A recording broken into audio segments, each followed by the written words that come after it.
let's talk about how an agency, and again, we're talking about independent agencies, a little bit smaller, they can better understand the issues related to this topic. And what can they do to ensure that they're doing the right things for their clients while also making sure that they're keeping keeping the money away from bad places? And that's, it's a jump ball for everybody. How do they know?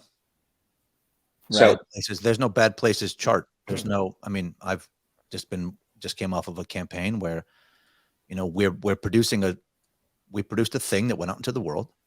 And then there was a whole other team that was taking cut downs and versions of that and shipping that off to another entity for media, right?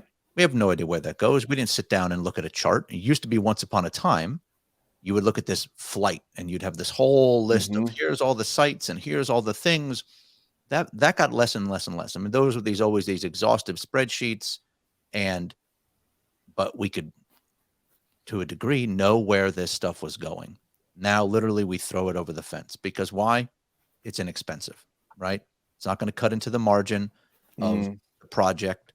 And when brands are spending less and less and less and less, they'll still spend $5 on creative and $500 on a media buy, but that scale should be more one-to-one. And I believe it is in some of the smaller organizations that have media in-house. But you know what?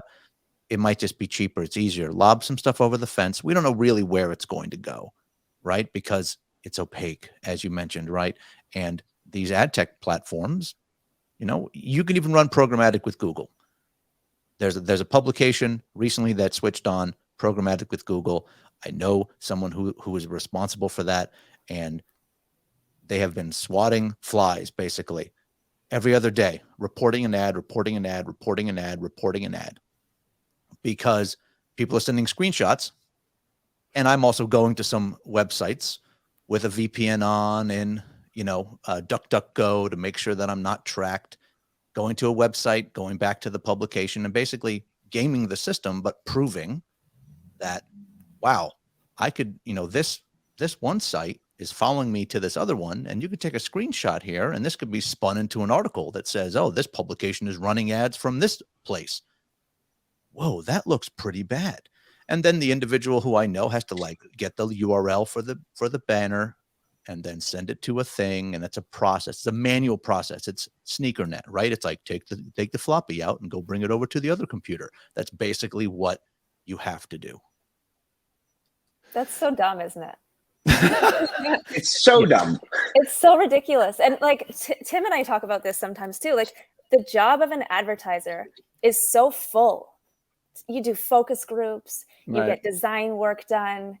There's so much heart and soul and creativity that goes into creating an ad. And then at the very last minute, one of the most important things is who you're associating with, who your brand is associated with, where you show up.